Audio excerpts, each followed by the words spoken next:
जय हिंद। आज का हमारा टॉपिक है जीके। जीके एक मोस्ट इम्पॉर्टेंट टॉपिक है। यहाँ से बहुत सारे क्वेश्चन एग्जाम में पूछे जाते हैं। तो आज की वीडियो में हम लोग 1 लाइनियर जीके क्वेश्चन देखेंगे जो किसी न किसी एग्जाम में आए हुए हैं। तो आइए देखते हैं। यहाँ पर आप देख सकते हैं भारतीय अंतरिक्ष जनक। आप जानते हैं कि भारतीय अंतरिक्ष जनक किसे कहा जाता है? तो विक्रम साराभाई को। ये एग्जाम में पूछा गया है कि भारत में भारतीय अंतरिक्ष जनक किसे कहा गया है? तो ध्यान रखिएगा, विक्रम साराभाई को। नेक्स्ट पॉइंट देखेंगे, भारत में प्रथम पंचवर्षीय योजना। आप जानते हैं कि भारत में जो प्रथम पंचवर्षीय योजना लागू की गई थी वो 1951 में की गई थी। एक चीज और नोट करिए, ये जो पंचवर्षीय योजना है अब ये वर्तमान टाइम में समाप्त कर दी गई है। तो अब तक कुल दोस्तों 12 पंचवर्षीय योजना चलाई गई थी। इसको भी नोट करके चलना है। आगे देखेंगे प्रथम संविधान संशोधन। ये बहुत बार एग्जाम में पूछा जाता है कि भारत में प्रथम संविधान संशोधन कब किया गया था? तो ध्यान रखिएगा 1951 में। इसको नोट करके चलेंगे। अगला पॉइंट है स्वतंत्र भारत का प्रथम बजट पेश।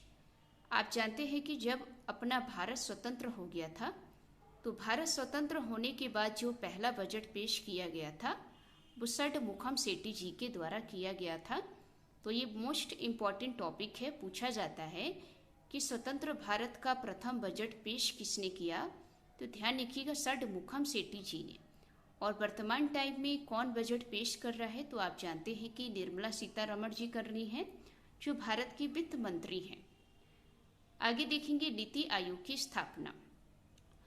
नीति आयोग की स्थापना 1 जनवरी 2015 को की गई थी और नीति आयोग को योजना आयोग के स्थान पर लाया गया था। और आप जानते हैं कि नीति आयोग के अध्यक्ष भारत के प्रधानमंत्री होते हैं। तो इसको नोट करके चलना है।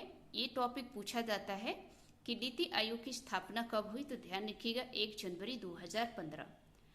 आगे देखेंगे शिक्षा किस सूची का विषय है। ये क्वेश्चन पूछा गया है हर बार कि शिक्षा किस सूची का विषय है। ज़्यादातर स्टूडेंट जो हैं वो राज्य सूची का विषय बताते हैं, जो कि गलत है। तो ध्यान रखिएगा शिक्षा जो है वो समवर्ती सूची का विषय है। समवर्ती सूची में राज्य और केंद्र दोनों मिलकर कानून बनाती है शिक्षा पर। तो इसको नोट करके चलेंगे। आगे देखेंगे सर्वप्रथम लोकसभा के अध्यक्ष। आपको पता होगा कि भारत में सबसे पहले लोकसभा के अध्यक्ष कौन बने थे? तो ध्यान रखिएगा जीवी मावलंकर। ये क्वेश्चन बहुत बार पूछा जाता है कि सर्वप्रथम लोकसभा के अध्यक्ष किसे बनाया गया? तो जीवी मावलंकर को। आगे देखेंगे संविधान सभा में कुल सदस्य थे। जब हमारा भारत का संविधान बन रहा था तो उस वक्त संविधान सभा में कुल सदस्य दोस्तों 389 थे। और ये भी पूछा गया है, तो नंबर आप ध्यान रखिएगा कितने हैं? 389 जो संविधान सभा में कुल सदस्य थे। नेक्स्ट देखेंगे संचालन समिति के अध्यक्ष। समिति से हमने बहुत सारी वीडियो जो है पॉलिटी में बनाई है।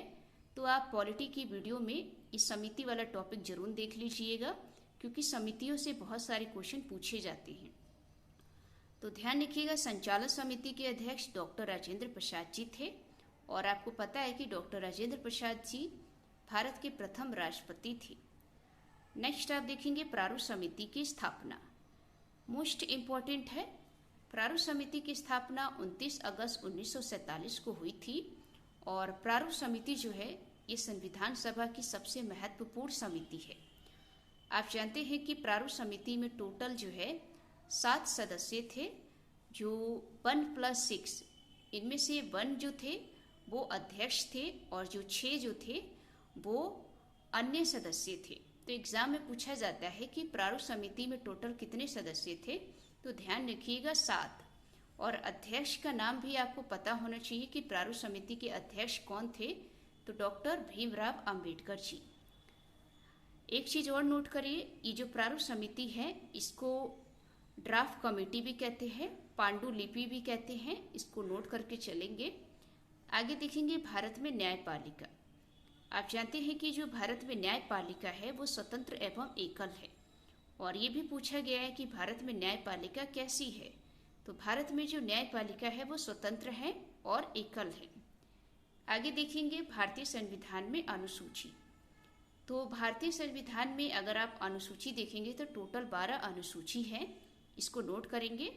ये सभी क्वेश्चन जो है किसी न किसी एग्जाम में पूछे गए हैं, तो आप अपनी कॉपी पर नोट करते रहें और डेली रिवाइज करते रहेंगे तो एग्जाम की दृष्टि से बहुत ही इम्पोर्टेंट होगा। आगे देखेंगे, आगे भी बहुत सारे क्वेश्चन जो हैं पूछे गए हैं किसी न किसी एग्जाम में। अगला पॉइंट देखेंगे यहाँ पर कुछ नाम है जो एनसीईआरटी की किताब से हमने ये जीके के क्वेश्चन लिया है, और एनसीईआरटी की किताबें आप जरूर पढ़ें क्योंकि एनसीईआरटी की किताब से बहुत सारे क्वेश्चन पूछे जाते हैं।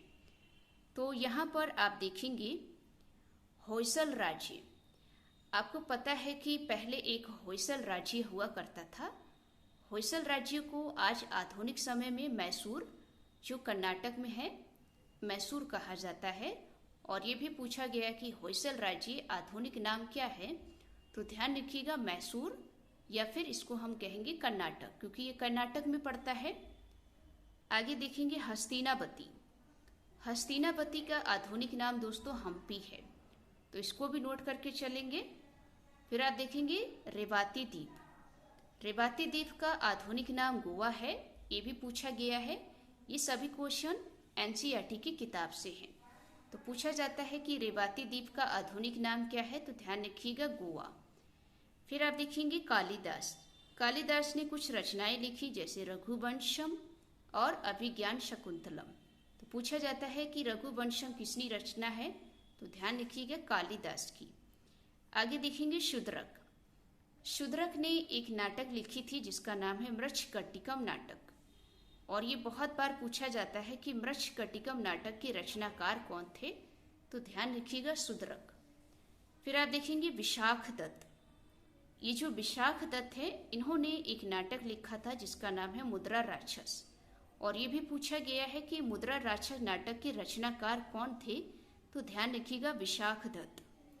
आगे देखेंगे 12 महिर। ये जो 12 महिर है, इन्होंने गुरुत्वाक्षर के बारे में पता लगाया था। तो पूछा जाता है कि गुरुत्वाक्षर का पता किसने लगाया था, तो ध्यान रखिएगा 12 महिर ने। फिर आप देखेंगे आर्यभट्ट। मोस्ट इंपॉर्टेंट है, एक बार क्वेश्चन पूछा गया है कि पृथ्वी गोल है और सूर्य का चक्कर लगाती है, ये किसने कहा था, तो ये दोस्तों आर्यभट्ट ने कहा था। इन्होंने कहा था कि पृथ्वी गोल है और सूर्य का चक्कर लगाती है, तो इसको नोट करके चलेंगे, बहुत बार पूछा जाता है। फिर आप देखेंगे हर्षवर्धन। हर्षवर्धन की 3 जो है नाटक है, एक तो दोस्तों नागानंद, रत्नावली और प्रियदर्शिका। ये तीनों नाटक किसी न किसी एग्जाम में पूछे जाते हैं। पूछा जाता है कि नागानंद, रत्नावली, प्रियदर्शिका, इनके रचनाकार कौन थे, तो ध्यान रखिएगा हर्षवर्धन। फिर आप देखेंगे बाणभट्ट। बाणभट्ट ने एक नाटक लिखा था जिसका नाम है हर्षचरित्र। तो पूछा जाता है कि हर्षचरित्र के रचनाकार कौन है, तो ध्यान रखिएगा बाणभट्ट। फिर आप देखेंगे कल्हड़। कल्हड़ की रचना दोस्तों राजतरंगिणी है, ये भी बहुत बार पूछा गया है। फिर आप देखेंगे चाणक्य। चाणक्य ने अर्थशास्त्र लिखा था। तो ये दोस्तों एनसीईआरटी की किताब से कुछ महत्वपूर्ण जीके के क्वेश्चन हैं। तो उम्मीद है आज की ये वीडियो आपको अच्छी लगी होगी। अगर वीडियो अच्छी लगी हो तो वीडियो को लाइक करें, चैनल को सब्सक्राइब करें। मिलते हैं एक नेक्स्ट टॉपिक में। जय हिंद, जय भारत।